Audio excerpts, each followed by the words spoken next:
যারা দেখছেন সবাইকে ল অ্যান্ড লাইফ চ্যানেলের পক্ষ থেকে শুভেচ্ছা জানাচ্ছি। আমি অ্যাডভোকেট জহিরুল আলম। আজকে আমরা দেওয়ানি কার্যবিধির অত্যন্ত গুরুত্বপূর্ণ একটি আদেশ সম্পর্কে আলোচনা করব। সেটি হচ্ছে আদেশ 17 বা অর্ডার 17, যে আদেশটির শিরোনাম হচ্ছে অ্যাডজর্নমেন্ট বা মুলতবি। এই অ্যাডজর্নমেন্ট বা মুলতবি ব্যাপারটি মোকদ্দমা পরিচালনার ক্ষেত্রে বা প্রায়োগিক ক্ষেত্রে হরহামেশাই ঘটে থাকে এবং এটাকে বলা যেতে পারে যে খুবই গুরুত্বপূর্ণ একটি অংশ মোকদ্দমার, কিংবা খুবই চর্চিত একটি পার্ট দেওয়ানি মোকদ্দমার ক্ষেত্রে। কেননা মোকদ্দমা যখন চলমান হয়, প্রাথমিকভাবে সমন দেওয়ার পর বিবাদী পক্ষ লিখিত জবাব দাখিলের পর যখন শুনানির পর্যায়ে যায়, তখন থেকেই মূলত এই অ্যাডজর্ন বা মুলতবির কার্যক্রমটি শুরু হয়। কখনো কখনো এর আগেও শুরু হয় কদাচিৎ, তবে সাধারণত ওই শুনানি পর্যায় থেকেই এর ব্যবহারটা অনেক বেশি দেখতে পাওয়া যায়। তো সেই ক্ষেত্রে আমরা অনেকেই ব্যাপারটা ভালোভাবে বুঝে উঠতে পারি না যে আদালত এই যে মুলতবি করছেন শুনানি বা হেয়ারিং অ্যাডজর্ন করছেন, কিংবা মোকদ্দমার যে কোনো কার্যক্রম মুলতবি করছেন, সেটা আসলে আদালত কতবার করতে পারেন, কিভাবে করতে পারেন, এটা কি আদালতের ডিসক্রিশনারি পাওয়ার কি না, আদালত চাইলে যে কোনো সময় এটা করতে পারেন কি না, কিংবা যত সংখ্যক বার আদালত উপযুক্ত মনে করেন তত সংখ্যক বার করতে পারেন কি না, এই প্রশ্নগুলো অনেক সময় আমাদের মনে উদিত হয়, কিংবা আমরা অনেক সময় না জেনে আদালতে মিস সাবমিশন দিয়ে থাকি। কাজেই এই ব্যাপারগুলো জেনে রাখা আমাদের জন্য অত্যন্ত গুরুত্বপূর্ণ। এবং এখানে আমরা প্রায়োগিক আরেকটি ব্যাপার উল্লেখ করতে চাই, সেটি হচ্ছে এই অ্যাডজর্ন বা মুলতবি এটা কিভাবে নেওয়া হয়। আমরা অনেকেই হয়তো বিষয়টি কানেক্ট করতে পারবো না। আমরা দেখব যে অনেক সময় আমরা আদালতে সময়ের প্রার্থনা জানাই, টাইম পিটিশন দিই। ওই টাইম পিটিশনেই কিন্তু মূলত অ্যাডজর্নমেন্ট দাবি করা বা অ্যাডজর্নমেন্টের জন্য আবেদন করা, সময় প্রার্থনা করা। কেন সময় চাচ্ছি? কারণ যে কার্যক্রমটা চলমান আছে সেটাকে যেন আপাতত স্থগিত রাখা হয়। স্থগিত না রাখলে তো আর আমাকে সময় দিচ্ছে না। তাহলে অনেক শিক্ষানবিশ কিংবা নতুন প্র্যাকটিশনার আমরা এটা বুঝতে পারি না যে অ্যাডজর্নমেন্টটা কোথায়, আমরা তো দেখি না। আমরা তো টাইম পিটিশন দিই অথবা হাজিরা দিই। তাহলে ওই অ্যাডজর্নমেন্টটা হচ্ছে ওই টাইম পিটিশনটা দেয়। ব্যাপারটাকে যদি আরও সহজভাবে এবং বইয়ের যে ভাষা আছে সেটার মাধ্যমে আমরা বুঝতে চেষ্টা করি, তাহলে আমরা দেখব যে ওখানে বলা হচ্ছে এই আদেশে মাত্র 3টি বিধি আছে, বাট প্রথম 1 নম্বর যে বিধি, যেটিতে 7টি উপবিধি আছে, ওটাই মূলত গুরুত্বপূর্ণ। ওখানে আমরা দেখব যে মোটামুটি সব কথাই অ্যাডজর্নমেন্ট সম্পর্কিত বলা হয়েছে। ব্যাপারগুলো এরকম যে উভয় পক্ষ যখন মোকদ্দমায় পার্টিসিপেট করেছে, অর্থাৎ বাদিত প্লেইন্ট সাবমিশনের মাধ্যমে প্লেইন্টিভ কি করেছে, তার মোকদ্দমা দায়ের করেছে এবং বিবাদী রিটেন স্টেটমেন্ট সাবমিট করে সে সেখানে একজন প্রতিদ্বন্দ্বী হয়েছে কিংবা মোকদ্দমার প্রতিযোগী হয়েছে। এখন কি হবে? প্রথমেই উভয় পক্ষের বক্তব্যের শুনানি হবে, তাই তো? তো ওই শুনানি পর্যায়ে দেখা গেল কোনো একটি পক্ষ শুনানি করার জন্যে সময়ের দরকার, হয়তো বাদী অসুস্থ বা বাদীর ব্যক্তিগত সমস্যা থাকতে পারে, আইনজীবীর সমস্যা থাকতে পারে, আবহাওয়া খারাপ থাকতে পারে, কিংবা রাষ্ট্রীয় অস্থিরতার ব্যাপার থাকতে পারে। নানাবিধ কারণে কোনো কারণে এই শুনানিটা শুরু করা সম্ভব নয়। তখন ওই পক্ষ কি করবে? সেটা বাদী পক্ষ হতে পারে, বিবাদী পক্ষও হতে পারে। ওই শুনানি মুলতবি রাখার জন্য আদালতে আবেদন করবে। তাহলে আদালত এই আবেদন কতবার পর্যন্ত মঞ্জুর করতে পারেন? বলা হচ্ছে যে দুতরফা শুনানি শুরু হওয়ার আগ পর্যন্ত আদালত সর্বোচ্চ 6 বার। ওখানে আমরা দেখব যে আইনে যে ভাষায় লেখা হয়েছে 6 বারের অধিক নয়, এরকম করে কথাটা বলা হয়েছে, যেটা হয়তো বা একটু গুছাতে আমাদের সমস্যা হয়। কিন্তু মূলত এই ভাষা থেকে যেটি বোঝানো হচ্ছে সেটি হচ্ছে দুতরফা শুনানি শুরু হওয়ার আগে কোনো পক্ষই 6 বারের বেশি মুলতবি নিতে পারবে না। কথাটাকে যদি আমরা অন্যভাবে বলি, তাহলে প্রত্যেক পক্ষই উপযুক্ত কারণ উপস্থাপন সাপেক্ষে 6 বার পর্যন্ত মুলতবি নেওয়ার কিন্তু সুযোগ রয়ে গিয়েছে, সেটা উইদাউট কস্ট বা বিনা খরচায়। আদালত যদি মনে করে এই 6 বারের ভেতরেও কোনো একবার খরচা ধার্য করবেন, কস্ট নির্ধারণ করবেন, তাহলে আদালত হয়তো করতে পারেন উপযুক্ত কারণ মনে করলে। কিন্তু সাধারণত 6 বার পর্যন্ত যে প্রত্যেক পক্ষের জন্যে খরচার ব্যাপার আসে না। আমরা অনেকেই প্রশ্ন করি যে দেওয়ানি মোকদ্দমা আসলে প্রলম্বিত হয় কেন, দীর্ঘায়িত হয় কেন? এই অ্যাডজর্নমেন্ট কিন্তু এটার একটা কারণ। যেমন মনে করেন সমন জারি হওয়ার জন্য দেখা গেল অনেকগুলো তারিখ চলে গেল, সঠিকভাবে সমন হচ্ছে না, 20 জন বিবাদী 3 জনের বিরুদ্ধে হয়েছে, 7 জনের হয়নি, শেষে 2 জন রয়েছে, ইত্যাদি ইত্যাদি। একজন পক্ষ মারা গিয়েছে, পক্ষভুক্ত করা হয়েছে, কায়মুকাম ইত্যাদি ইত্যাদি, তৃতীয় পক্ষ অন্তর্ভুক্ত হয়েছে। এই করতে করতে মোকদ্দমার 3, 4, 5 বছর চলে যেতেই পারে। তারপর হিয়ারিংয়ের পর্যায়ে এসে যদি এই অ্যাডজর্নমেন্ট নেয় প্রত্যেক পক্ষ 6 বার করে, 12 বার, যদি 2 মাসে অ্যাভারেজে একটা ডেট পড়ে, তাহলে কিন্তু 24 মাস, 2 বছর এখানেই নাই। উপরন্তু বলা হয়েছে যে একবার শুনানি শুরু হলে যতক্ষণ না এটা শেষ হবে ততক্ষণ আদালত এটা চলমান রাখবে, মুলতবি করবে না। এই কথাটা বলে মানে কোনো অবস্থাতেই শুনানি শুরু হয়ে গেলে আর থামবে না, মুলতবির সুযোগ নেই। এটা বলার পর আদালত পরবর্তীতে আবার বলছেন পরবর্তী উপবিধিতে যে তবে ন্যায় বিচারের স্বার্থে আদালত এই পর্যায়েও যদি কোনো মুলতবি করেন শুনানি, তাহলে এর জন্য কী করতে হবে? অপরপক্ষকে খরচ দিতে হবে। কারণ অপরপক্ষ তো আসলো শুনানির জন্যে, এখন এই পক্ষ শুনানি করবে না, দেখা গেল বাদী আসলো বিবাদী শুনানি করবে না, বিবাদী আসলো বাদী শুনানি করবে না, এই জন্য তাকে খরচ দিতে হবে। Excuse me. এই খরচাটা কত বলা হচ্ছে? 200 থেকে 1000 পর্যন্ত। সাধারণত আমরা 1000 টাকা বা সর্বোচ্চটাই নির্ধারণ করতে দেখি। এবং এই খরচা দিয়ে কতবার করা যাবে বলা হয়েছে? এটা 3 বারের অধিক না। তার মানে এখানে আরও 3 বার সুযোগ তৈরি হলো খরচা দিয়ে। তাহলে আগে খরচা ছাড়া প্রত্যেক পক্ষের জন্য ছিল 6 বার, এখন খরচা দিয়ে আসলো আরও 3 বার, তার মানে 9 বার কিন্তু পেয়ে যাচ্ছে।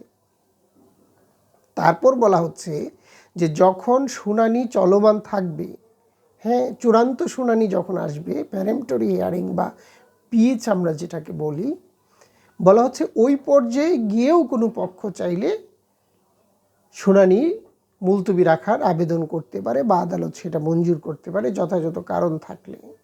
এবং সেটা কতবার? সেখানেও বলা হচ্ছে যে সেটা 3 বারের বেশি হবে না।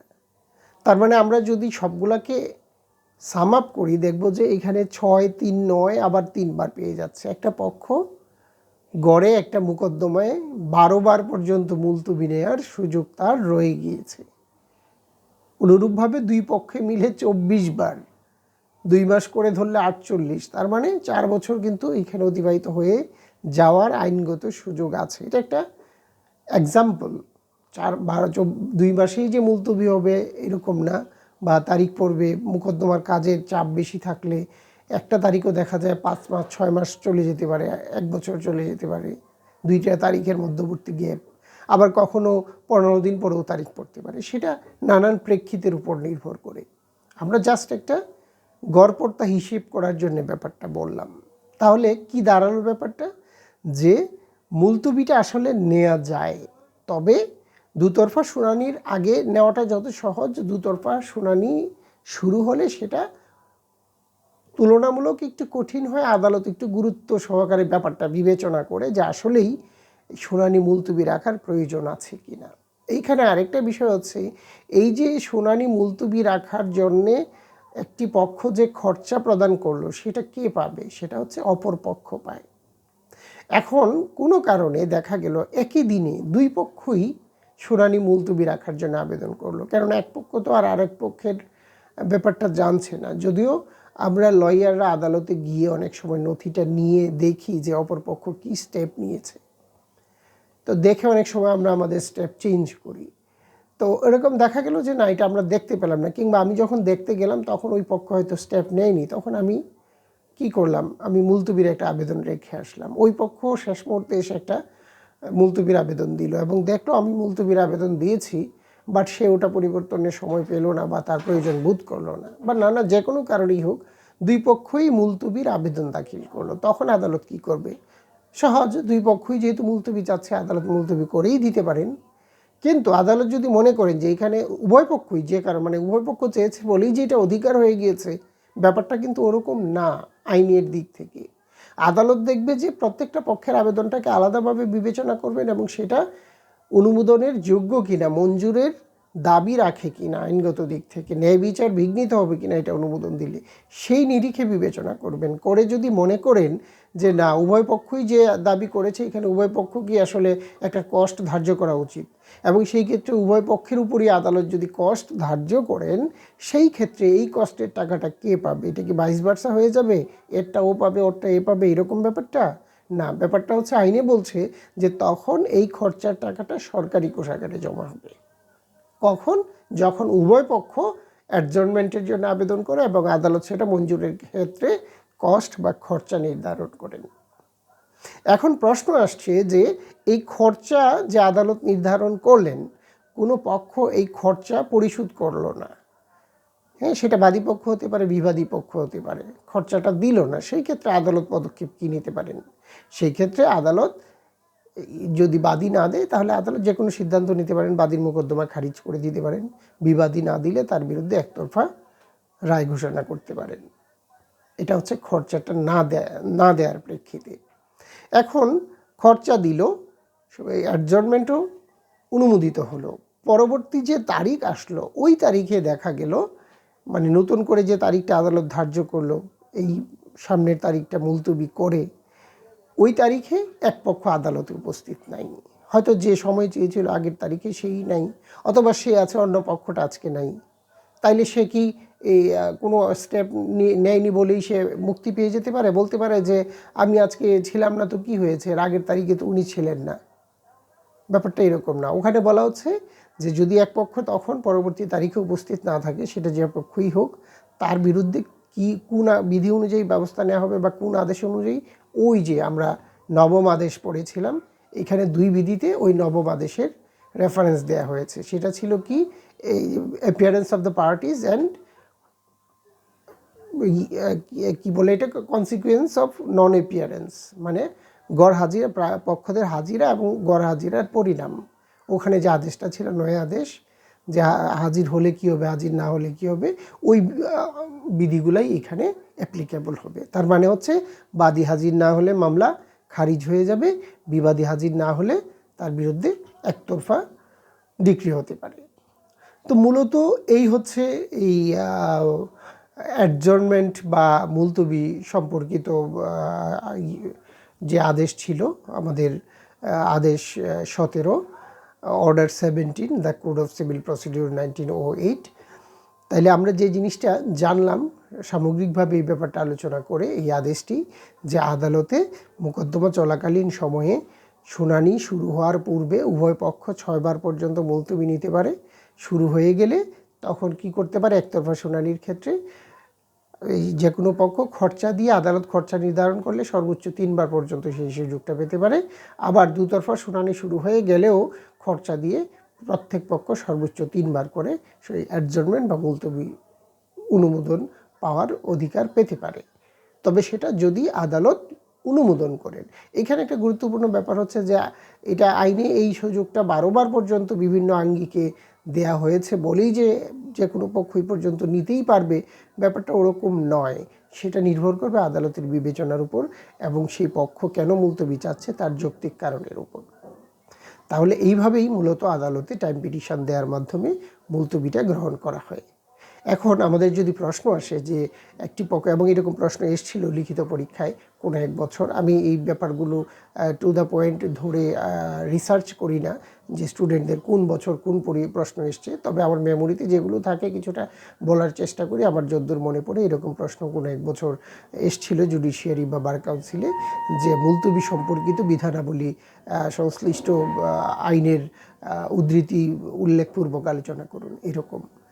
কিংবা এই এক পক্ষ বা পক্ষগণ মোকদ্দমার দুতরফা শুনানির পর্যায়ে মুলতবি অনুমতি প্রাপ্ত হতে পারেন কিনা, এরকম প্রশ্ন আসলে আমরা প্রাথমিকভাবে একটু দ্বিধায় পড়ে যাব যে দুতরফা শুনানি আবার কোন পর্যায়টা, এবং তখন পারেন কিনা, পারলে কি বিধি, সেটার জন্য কি শর্ত রয়েছে, এভাবে প্রশ্নটা আসলে কিন্তু আমরা একটু ঘাবড়ে যেতে পারি। তাহলে মূল ব্যাপারটা আমরা এখান থেকে জানলাম। অথবা এমসিকিউতে আসতে পারে যে মুলতবি সম্পর্কিত আদেশ কোনটি, দেওয়ানি কার্যবিধিতে মুলতবি সম্পর্কিত আদেশ কোনটি, আদেশ 12, 13, 15, 17, তাহলে এটা হচ্ছে আদেশ 17। কিংবা মুলতবি সম্পর্কিত আদেশ 17-র কত নম্বর বিধানে কতবার মুলতবি, কত নম্বর বিধিতে কতবার মুলতবি পক্ষগণ গ্রহণ করতে পারে সে সম্পর্কিত নিয়ম রয়েছে বা বিধান রয়েছে, সেটা হচ্ছে প্রথম আদেশে, দুঃখিত প্রথম বিধিতে বা রুল 1-এ, অর্ডার 17-এর রুল 1-এ। তো এই ছিল আজকের আলোচনা আদালতে মোকদ্দমা অ্যাডজর্নমেন্ট বা মুলতবি সম্পর্কিত। যারা এতক্ষণ ধৈর্য ধরে আমার এই আলোচনা শুনেছেন, আপনাদের সকলকে অনেক অনেক ধন্যবাদ। সবার জন্য অনেক শুভকামনা, এবং আজকে পহেলা বৈশাখ 1433 বঙ্গাব্দ, সেই উপলক্ষে পহেলা বৈশাখের শুভেচ্ছা আপনাদের সবাইকে। সকলেই অনেক অনেক ভালো থাকবেন।